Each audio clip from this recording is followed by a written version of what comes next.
come on over here.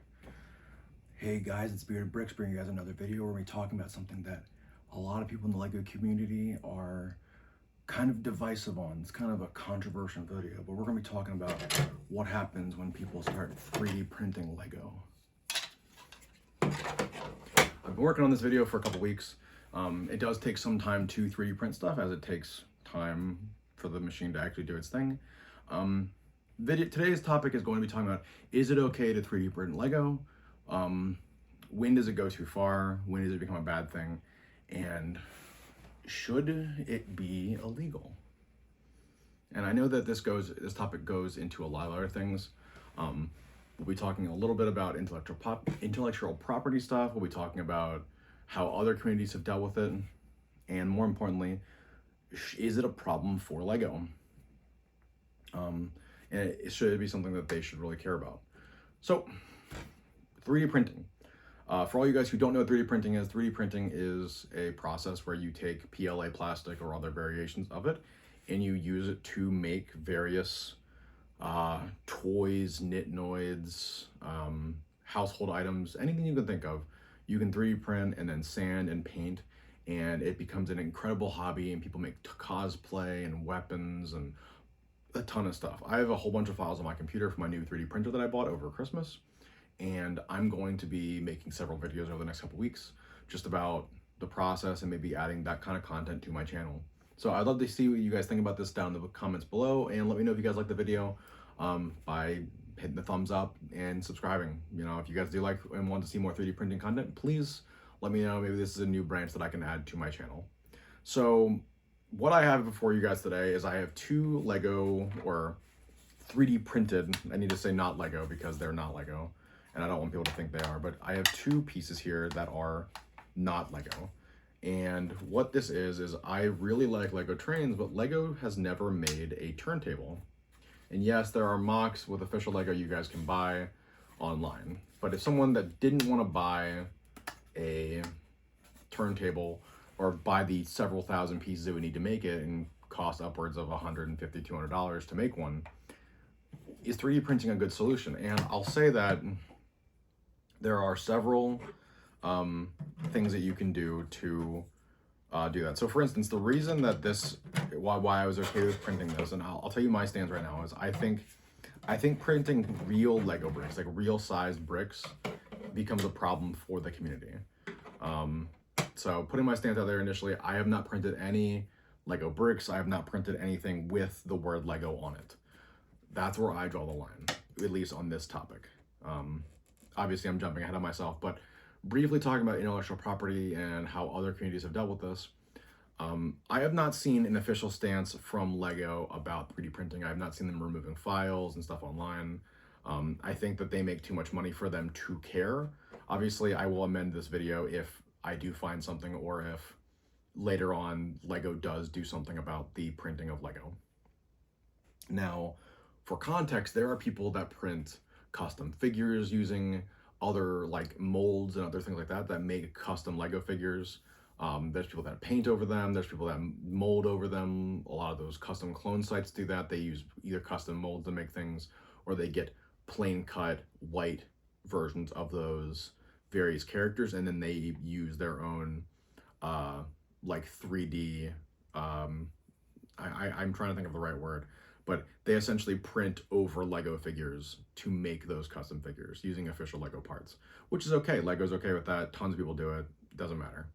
It's as simple. It's almost like when you were a kid taking a pen and ink and just drawing on your figures, but these people do it professionally for a lot of money.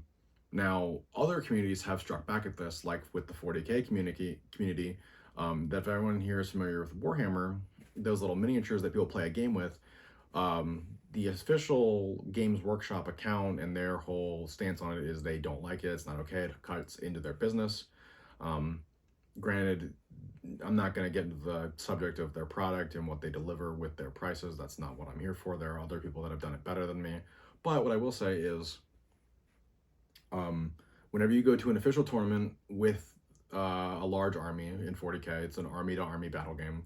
But when you go, they will inspect your figures, and they will tell you if your figures are illegitimate, you are gone. So you are not allowed to print figures or actual parts of the game From what I understand, much like Lego, sets from 40K do retire, and once they retire, you can't get them anymore. And certain figures have certain abilities, and that's why that's why it's a big deal for them, because these figures, they want you to buy them while they're in stock, so that way you can use them in these tournaments. Um, I'm not sure how that plays or anything like that, but what I do know is that they have said it is just straight up, you're not allowed to do it. Obviously, people do it. It is what it is.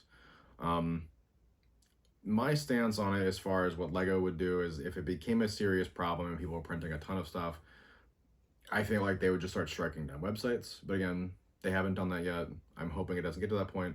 I think that Lego has a really good idea that if people are going to be playing with their product, they want people to use the official stuff, and they're always going to recommend that.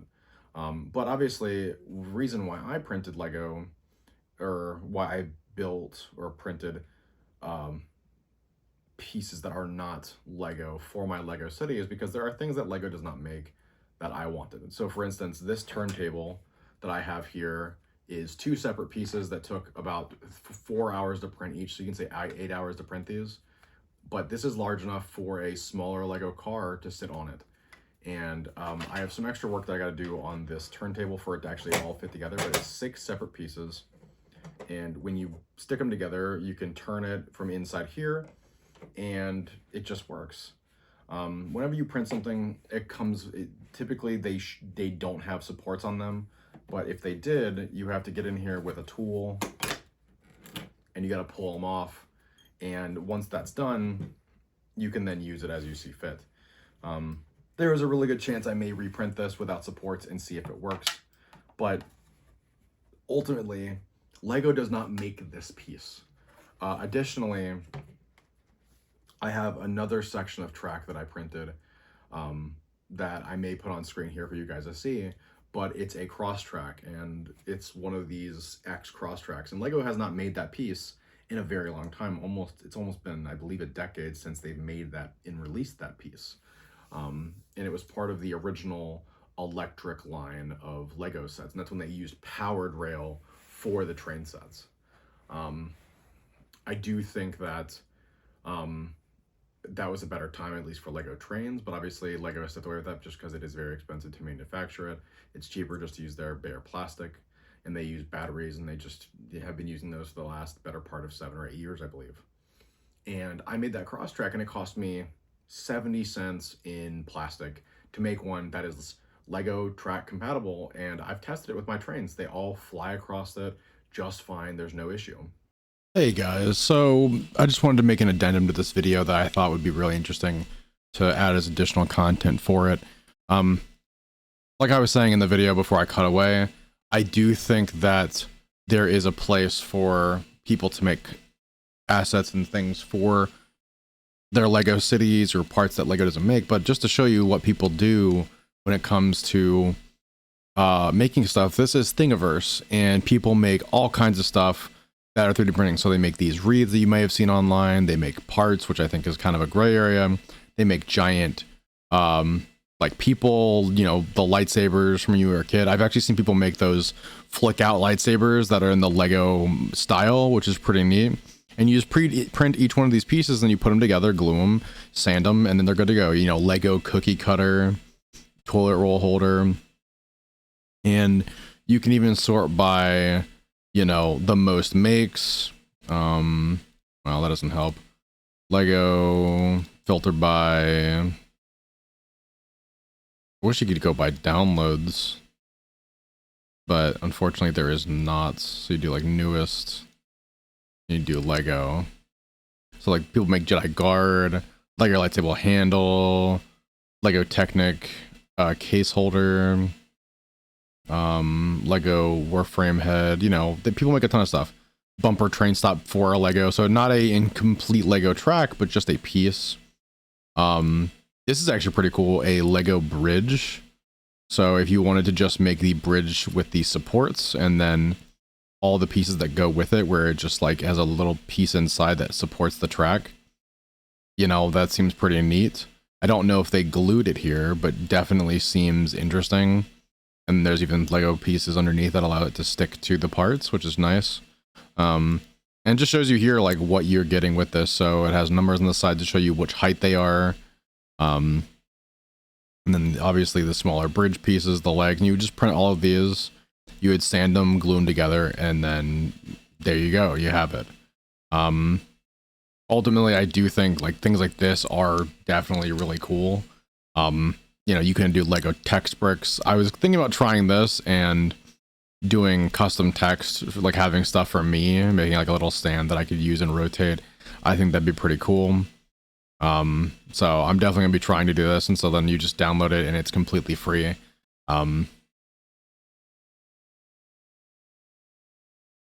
Like I said, if you guys are interested in seeing more of this 3D printed content, like please just tell me and I'll do more stuff on it. And maybe I'll so like here, modular, not Lego lightsaber, and this is what I'm talking about. Like people will print the tubes for them and then they have the flick out parts and they just work. You know, they have tons of stands that you can print out for all of your sets, custom weaponry for all of them. I'm just flicking through pages here so we can see what they have. Train turntable for Duplo, Lego flower wreath, Lego Christmas tree. That's cool. I wish I could have built that for Christmas. That would have made a...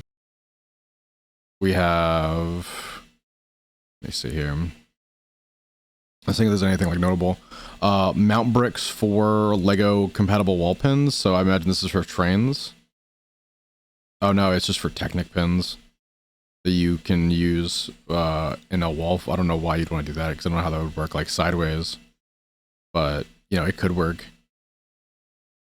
Lego blasters, Stormtrooper rifle, wall mounts for Saturn V, Spartan armor,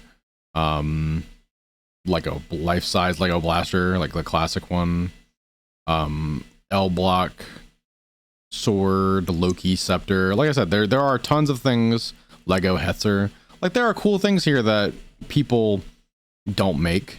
I think these roofs are kind of a gray area, but you know, there's a market for it. You'll do it. And MG42. You know, there are things like brick arms that do custom weaponry. Train organizer for your train track. Like there is just like really cool pieces that you can use, like gap connectors for other train pieces. You know, if I do like Lego trains, for instance, and I can get a wall mount for my train. So I'm probably going to build a handful of these mounts and then put my trains off of the shelf that they're on and put them on these, and then just cap the ends so that nothing can, you know, you can build 12 of these, which is nice, which is actually like super useful. You can build a double train crossing. So I don't know how this one works because the way that, oh, these are like the plastic pieces. Oh, they actually have the holes underneath. That's really cool. Oh, I'll make sure I get some of those because a lot of the pieces that I find don't actually have the holes at the bottom. You can get Lego train straight track. Like I said, there are just a ton of pieces that you can get a double piece. Crossing. You can get the train wheel covers. And like some of these parts, you know, I'm not going to say that I think I totally agree. Like I think the wheel covers probably shouldn't be on here, but it just gives you a general idea of like what people do when they can 3D print stuff. You know, some people will 3D print the entire bed car of a train. I think that's a little egregious. But you know, people are going to do what they want and it's all over the place. And so you can get the 3D print instructions for anything and everything you can think of. I do think, like I said, you know, I'll go ahead and cut back to the video now so I can finish. But I just wanted to show you guys some examples because I didn't do much of that in the video, but back to me. So I think printing with Lego or printing Lego compatible items is okay as long as Lego doesn't produce that piece anymore. The moment that they start producing it, I do see it being an issue. I think you should just go and get the more easier solution of getting that piece or that figure or whatever it is and then just having it. For instance, I think there's a rumor that there's a potential Captain Rex coming out later this year as opposed to getting the Venator for $500. It's the same concept. Just save money and get the thing that's easier to get. Now, granted, you could say, oh, well, 3D printing is so cheap. Why don't you just do it all the time? I think there is credence to doing printing when it comes to like, you've seen people who will 3D print life-size Lego figures, and they're like, you know, 2.5 feet tall Darth Vader or a Stormtrooper. That's really cool. That's someone taking Lego's IP and expanding on it and making something that's their own. Or people who will build the actual 2 foot tall figures with actual bricks. Whichever way someone does it, I think that's cool. I think that's something that's absolutely awesome that someone can do. But the moment someone starts replicating like the, you know, 1x4 or the 2x4 plate on a Lego set, that's when I have an issue. People shouldn't be printing anything with the word Lego on it. They shouldn't be passing stuff off as Lego figures or Lego pieces. I don't think that's something anyone should be doing, and I think Lego should probably eventually, if it gets bad enough, do something about it. But as for right now, I think printing pieces that don't exist is something that's genuinely a good thing. For instance, you can print Lego compatible figure holders for your wall. You guys can print custom weapons. You guys can print there's another thing that I saw that I had. Oh, you can print wall brackets for your train tracks. So if you don't want to display them like I have my trains on a table, you can actually wall mount them, and they'll be 4 8-track long pieces with these plastic things you drill into the wall that'll hold your train track. I think things like that are really cool. I think that when I see what the community has made with these items, I don't think there's any harm doing it, at least for right now. But I would love to see what you guys have to think about this down in the comments. As always, I've been Bearded Bricks. Don't forget to like, subscribe, and follow for more of my future videos. And I'll see you guys in the next one. Have a good one.